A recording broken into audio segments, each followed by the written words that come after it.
Good evening friends, मैं अनुराग सिंह आज आपके लिए गुप्तोत्तर काल से संबंधित महत्वपूर्ण प्रश्नों को लेकर आया हूँ। ये सारे के सारे प्रश्न बहुत इम्पॉर्टेंट होंगे और सारे प्रश्न किसी न किसी एग्जाम में, बड़े एग्जामों में आए हुए हैं। छोटे एग्जाम में भी इनमें से कुछ प्रश्न पूछे गए हैं। आज हम देखेंगे। पिछला वीडियो जो था वो गुप्त काल से संबंधित था और ये वर्तमान वीडियो ये गुप्तोत्तर काल से संबंधित है।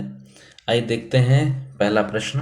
पहला प्रश्न है कि कंबोडिया में स्थित सुप्रसिद्ध अंकोर वाट मंदिर, विष्णु मंदिर जो है, उसका निर्माण किसने करवाया था? ए सूर्यवर्मन प्रथम, बी सूर्यवर्मन द्वितीय, सी विष्णुवर्मन या डी दिगंबर वर्मन।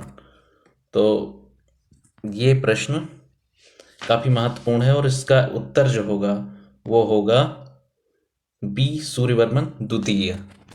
ठीक है, समझ आया प्रश्न? ये कंबोडिया एक देश है, उत्तर पूर्व में स्थित एक दक्षिण पूर्व में एक देश है कंबोडिया। तो वहाँ पे हिंदुओं का एक समय शासन था, हिंदू शासन वहाँ चलता था। तो वहाँ पे कंबोडिया में हिंदू मंदिर बनवाया गया था, उसी का इसमें जिक्र है। अगला दूसरा प्रश्न है कि हर्षचरित के लेखक कौन है?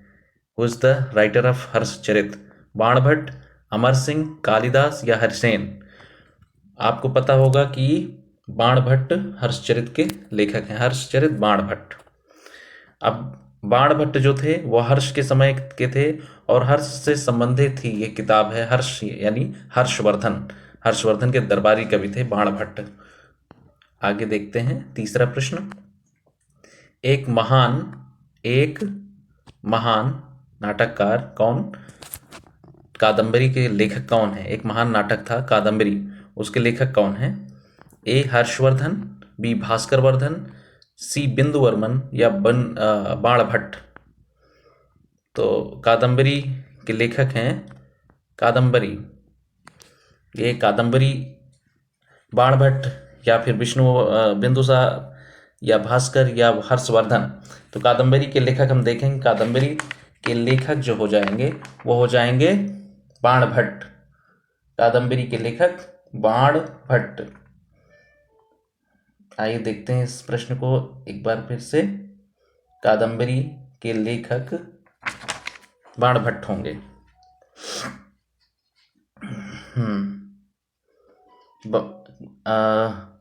बाणभट्ट ने दो किताबें मेन रूप से लिखी, एक हर्षवर्धन पे हर्षचरित और कादंबरी। तो और एक प्रश्न इससे संबंधित ये भी आ जाता है कि बाणभट्ट के किसके काल से संबंधित है? हर्षवर्धन के काल से संबंधित है। चौथा प्रश्न है कि निम्नलिखित में से कौन सा युग्म सही सुमेलित नहीं है? नहीं मतलब गलत है। ए विक्रमादित्य चैतन्य, बी हर्षवर्धन ह्वेनसांग, सी चाणक्य चंद्रगुप्त, डी अकबर टोडरमल। तो हमको पता है कि अकबर के जो वित्त मंत्री थे वो टोडरमल थे। चाणक्य के का जो शिष्य था वो चंद्रगुप्त था, अर्थात ये दोनों एक दूसरे से संबंधित है। बी हर्षवर्धन के समय ही ह्वेनसांग आया था, ये भी सही है।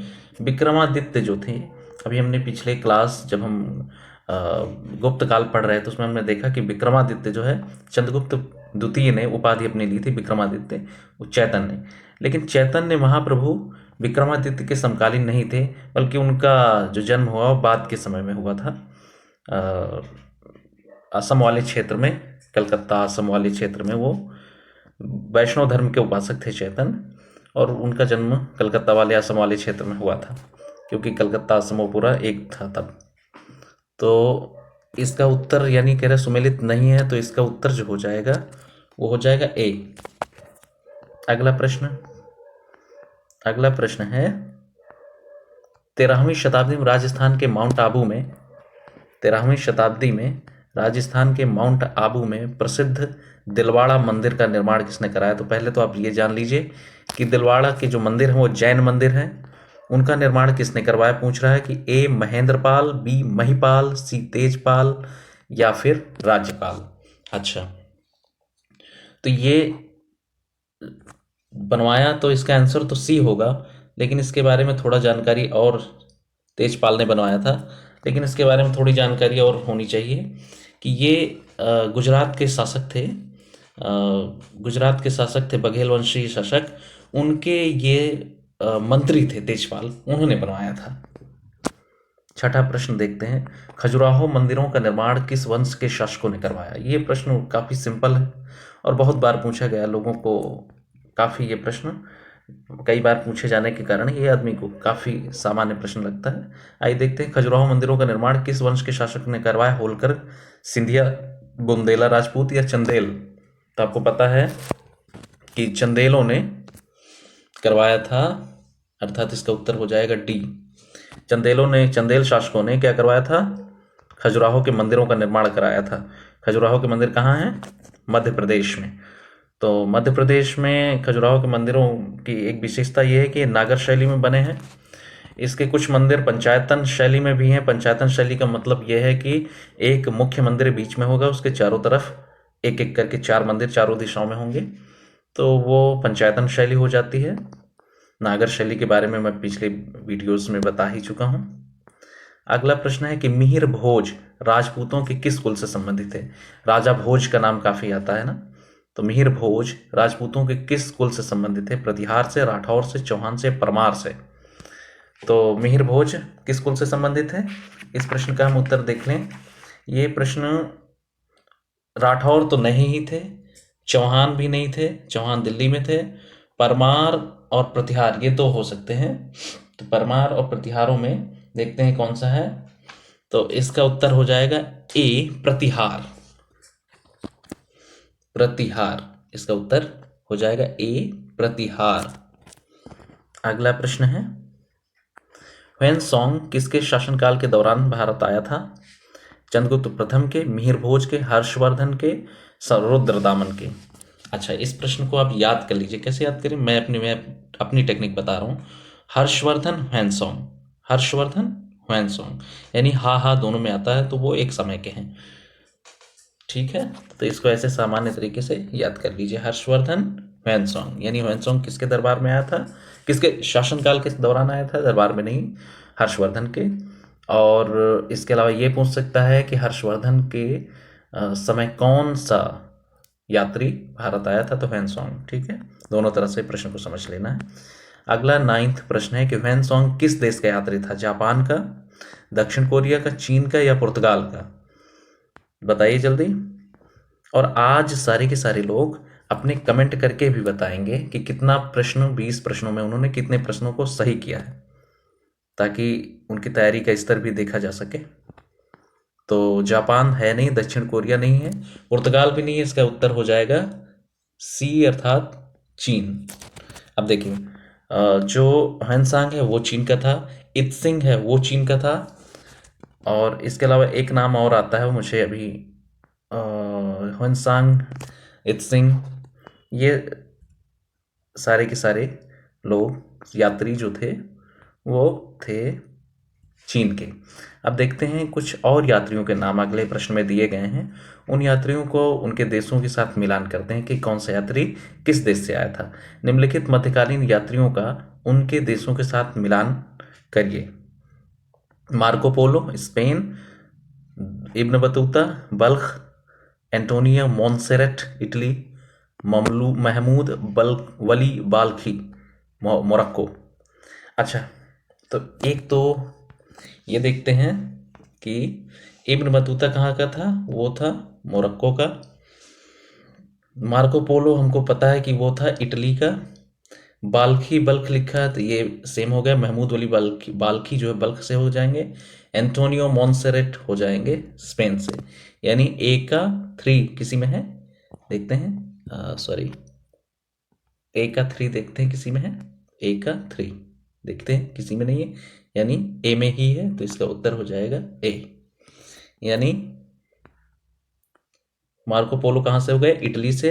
इब्न बतूता कहाँ से हो गए, मार्को पोलो हो गए इटली से, इब्न बतूता हो गए मोरक्को से, एंटोनियो मोंसेरेट हो गए स्पेन से, महमूद वली बल्ख कहाँ का यात्री था, बल्ख का। ओके, 11वां प्रश्न है कि नालंदा विश्वविद्यालय के संबंध बौद्ध धर्म की किस शाखा से था। जो नालंदा विश्वविद्यालय था वो बौद्ध धर्म की किस शाखा की शिक्षा से संबंधित था, यानी वहाँ बौद्ध धर्म के किस शाखा की शिक्षा दी जाती थी? महायान शाखा की, हीनयान की, वज्रयान की या तंत्रयान की?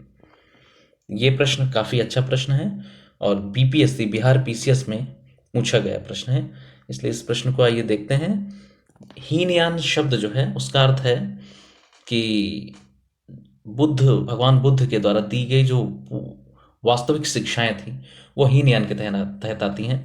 उसमें कुछ सुधार किया गया है, जैसे कि भगवान बुद्ध कहते हैं कि आप अकेले आपको बुद्धित्व बौद्धित्व प्राप्त करने का वो है, तो लेकिन महायान के अंतर्गत कहा जाता है कि सभी को बोधिसत्व प्राप्त करने का अधिकार है और अकेले बोधिसत्व प्राप्त नहीं किया जाना चाहिए, अपने साथ समाज को भी आगे ले जाना चाहिए साथ में।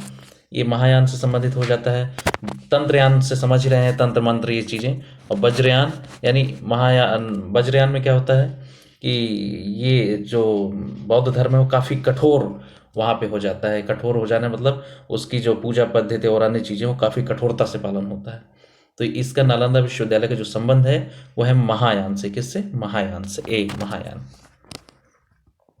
12वां प्रश्न है कि श्रृंगेरी, बद्रीनाथ, द्वारका और पुरी, माफ कीजिए पूरी नहीं, पुरी है, पुरी, पुरी में 4 मठों को निम्नलिखित में से किसने स्थापित कराया था? 4 मठ स्थापित कराए गए थे, एक श्रृंगेरी में, दूसरा बद्रीनाथ, द्वारकापुरी और पुरी में। देखिए पुरी जो हो जाएगा वो जाएगा कहाँ? पुरी हो जाएगा उड़ीसा में, द्वारका हो जाएगा गुजरात में, बद्रीनाथ हो जाएगा उत्तराखंड में, श्रृंगेरी हो जाएगा कर्नाटक में। तो इसका जो उत्तर हो जाएगा कि रामानुज ने स्थापित कराया, अशोक ने, या आदिगुरु शंकराचार्य ने, या माधव विद्यारण्य ने। तो इसका उत्तर सी आदिगुरु शंकराचार्य हो जाएगा। सी हो जाएगा आदिगुरु शंकराचार्य। आदिगुरु शंकराचार्य का जन्म कई बार पूछ लेता है, तो आदिगुरु शंकराचार्य जी का जन्म केरल में हुआ था। कहाँ पर? केरल में। और ये छोटी ही उम्र से घर त्याग करके हिंदू धर्म के उत्थान के लिए भारत के 4 स्थानों पर पीठों की, मठों की स्थापना की। तो मैंने आपको बताया श्रृंगेरी मठ कहाँ है? कर्नाटक में। बद्रीनाथ कहाँ पे है? उत्तराखंड में। द्वारका जो मठ है वो है द्वारका गुजरात में, और पुरी है उड़ीसा में। अगला 13वां प्रश्न है, महान नालंदा विश्वविद्यालय को नष्ट करने वाला मुस्लिम आक्रमणकारी कौन था?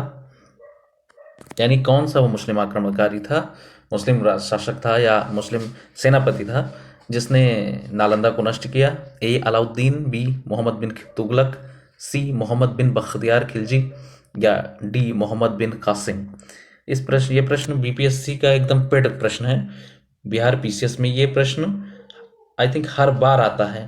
मोहम्मद बिन बख्तियार खिलजी ये था, और ये अलाउद्दीन खिलजी का सेनापति था जिसने नालंदा विश्वविद्यालय को नष्ट कर दिया, उसकी लाइब्रेरी में आग लगा दी, जो कि कई दिनों तक उसकी सारी किताबें जलती रहीं। अभी मैंने ऊपर ये भी बताया कि महान नालंदा जो विश्वविद्यालय था वो बौद्ध धर्म की महायान शाखा से संबंधित था। ठीक है। 14वां प्रश्न है कि हर्षवर्धन को किसने पराजित किया? हर्षवर्धन जो अपने आप में एक शक्तिशाली शासक था, उसको निम्नलिखित शासकों में से किसी एक ने पराजित भी कर दिया था। तो देखते हैं, ए प्रभाकर वर्धन, बी पुलकेशिन द्वितीय, सी नरसिंह वर्मन पल्लव, और डी शशांक। तो दक्षिण भारत का एक शासक था पुलकेशिन द्वितीय, उसने नर्मदा नदी के तट पे 630 ईस्वी के आसपास हर्षवर्धन को पराजित कर दिया था। तो इसका उत्तर हो जाएगा पुलकेशिन द्वितीय। 15वां प्रश्न अब देखते हैं कि उत्तर भारत के हर्षवर्धन का समकालीन दक्षिण भारत का निम्नलिखित में से कौन सा शासक था? अच्छा, ये कह रहा है कि हर्षवर्धन जब उत्तर भारत में शासन कर रहे थे उसी समय दक्षिण भारत में उनका समकालीन शासक कौन था? कृष्णदेवराय, पुलकेशिन द्वितीय, मयूर वर्मा, चिक्का देवराय वोडेयार।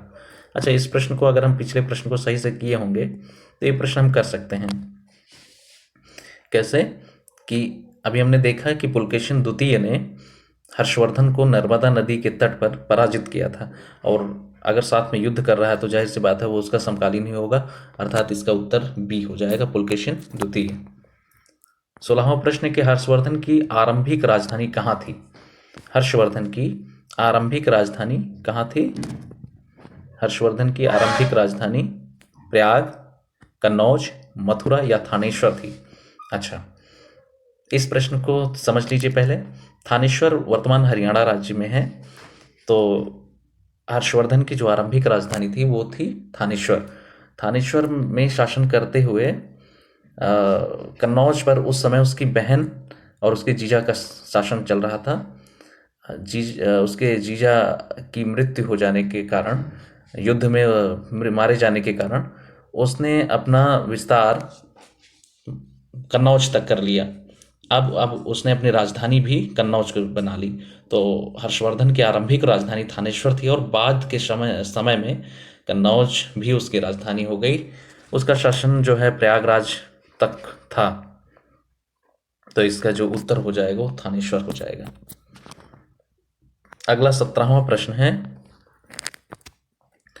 17वां प्रश्न क्या है कि सांची का महान स्तूप किस स्तूप स्थित है? कहाँ स्थित है? उत्तर प्रदेश में, मध्य प्रदेश में, हिमाचल प्रदेश में या आंध्र प्रदेश में? ये बेहद सरल प्रश्न है और इस सरल प्रश्न को आप हल कर सकते हैं, इसलिए ज़्यादा डिस्कशन की ज़रूरत नहीं है। यह है बी, मध्य प्रदेश। मध्य प्रदेश का धार जिला है, वहाँ पे सांची का स्तूप है। ठीक है। अगला प्रश्न है कि विक्रमशिला विश्वविद्यालय के संस्थापक कौन है? विक्रमशिला जो विश्वविद्यालय है, जैसे नालंदा विश्वविद्यालय की स्थापना किसने की थी, वो अभी हम इस प्रश्न को करने के बाद देखते हैं। विक्रमशिला विश्वविद्यालय के संस्थापक गोपाल, धर्मपाल, कुमारगुप्त या समुद्रगुप्त थे? इसमें उत्तर आपको देना है। ये प्रश्न भी बिहार पीसीएस का एकदम समझ लीजिए हर बार ये आना ही है। या तो विक्रमशिला विश्वविद्यालय आएगा, नालंदा विश्वविद्यालय आएगा।